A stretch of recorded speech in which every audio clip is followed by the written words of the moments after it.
What's up, you guys?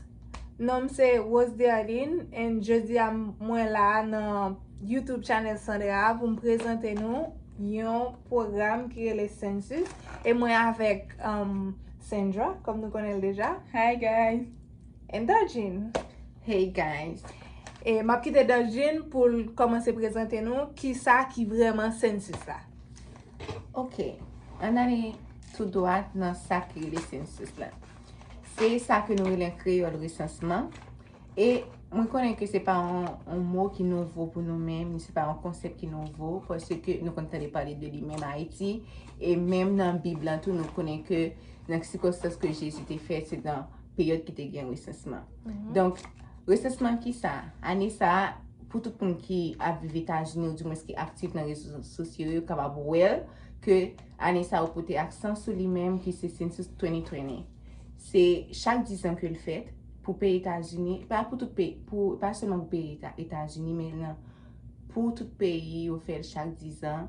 Et année ça, qui c'est 2020, a fait États-Unis.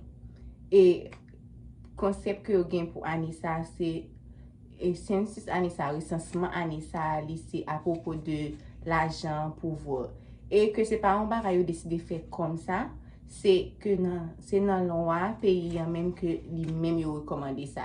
C'est pas tant pour son groupe moun qui leve qui dit OK, Annie ça va faire recensement, mais non, c'est pas comme ça au fait. D'ailleurs son bail qui prend pile cob et que grand pile dépense qui fait parce que faut que emploie un pile monde pour que le travail soit bien fait. Donc c'est un bail qui bien très bien organisé que pas gain aucune peur pour participer parce que au contraire a gen un pile bénéfice le que recensement fait lui-même bien fait avec résultat qui très précis.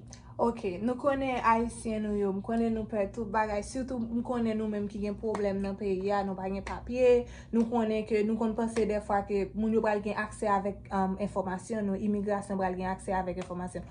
Ma meton pon sou sa pou m di nou ke, Census pa ba imigrasyon, li pa kite imigrasyon rentre nan informasyon nou, donc Census pa kite imigrasyon konen anyen de nou, donc li safe.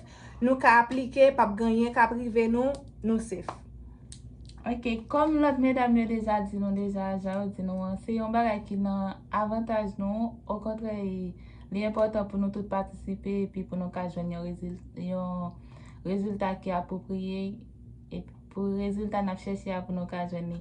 Nou deja konte sou participasyon tout moun, kom ou deja so dil, pas penser pas comme si peur pour penser que c'est ou gen un problème papier ou bien si tu as un autre problème que ou pas gen accès pour ka jwenn plus facile, pas penser ça ou pas besoin ni citoyen américain ou pas besoin ni gen résidence ou pas besoin n'importe genre ya tout monde compte.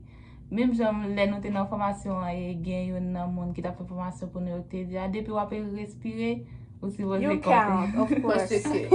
Oui, m'a ajouté ça, songe que te dit nous ça que nous chaque monde unique.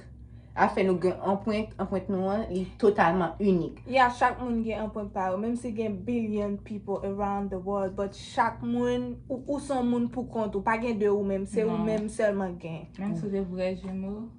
Yeah, même vrais jumeaux gen, yo chaque gen un point différent. Donc ou même ou compter. Ou compter. Donc, je souhaite que la communauté pa nou la participe parce que je connais des fois, à cause de manque d'informations, des fois nous pouvons appliquer une série de bagages. Et ça fait nous te vle faire cette vidéo ça pour nous faire nous connaître que li vraiment safe, pas gen rien ka privé nous ka appliquer là-dedans sans problème. Yeah, les nous appliquer c'est un avantage pour petit non pour famille non parce que dans communauté pas non tant que nous avons plus monde qui répond c'est tant que nous avons plus chance pour petit nous joindre plus chance pour aller à l'école pour joindre plus comme qui débloqué pour l'école yo l'hôpital yo tout bagaille net tout bagaille compter non vraiment compter sur nous espérer n'a participer pas coûter ça mon Brésil que c'est comme si c'est information à chercher les noms mais c'est un bagaille qui est vraiment safe et que l'important tout et que nous avons plusieurs façons que nous capables participer activement dans le recensement ki se online, ou ka fè online, e ke ap vwe laka ou tou, ou menm tou ka wap rempli laka ou, e ke wap toujou jwen moun tou ki vin frape potou. Lè moun yo vin frape potou, wap bezwen pe pal nanseman avèk yo. Pa fè yo malonet. Pa fè yo malonet, pa jure yo, pa di vie blan sa ou toujou ap anuye moun. Se nan prop avantaj. Pwese ke se Haitien nou etou, nou rap jam vin amè kon bagay, nou konen ki tabal pote nou prejudice. Donc tout kote ki gen bénéfice pour nous-mêmes, c'est ça qui nous-mêmes qui nous dit qui intéresse nous. Donc nous partager information ça avec nous-mêmes, c'est parce que nous-mêmes nous voulons pour que nous capables participer active dans le recensement, pour que bénéficier, pour que nous capables jouer amplement. Avec tout, nous ka parler de job là tout parce que yo ka appliquer ou même qui ont US citizen ou ka joindre un job dans ça tout pour recruter moun yo ou ka monter online ou appliquer parce que website là c'est mettre pour yo. Ça doit mettre pour nous en l'air ou bien en bas, pas habitué YouTube ça doit mettre pour nous, la mettre link là pour nous donc nous ka appliquer, nous ka l'appliquer pour nous joindre un travail. Donc, yeah, les cap aider nous. Vraiment paye bien. Yo paye vraiment bien. Parce que pour Florida, c'est un minimum là c'est $14.50. Yeah. $14.50.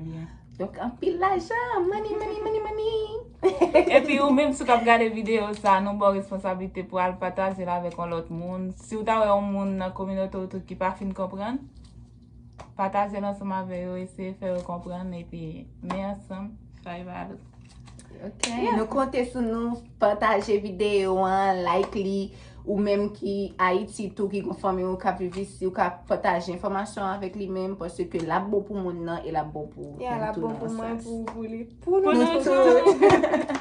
C'est vrai nous pas américains mais elle a nié. Yeah. Donc tout avantage gain faut que nous cherchions et que nous prenions tout. Merci tout le monde parce que nous avons regardé la vidéo. J'espère que vous avez un like et then subscribe. Bon, et pas moi-même, Sandra. Parce que YouTube. Mais j'espère que vous avez Sandra un like et then subscribe channel. Et puis vidéo a gagné 1 million de views. 1 million, 50 million. Bye guys. Bye.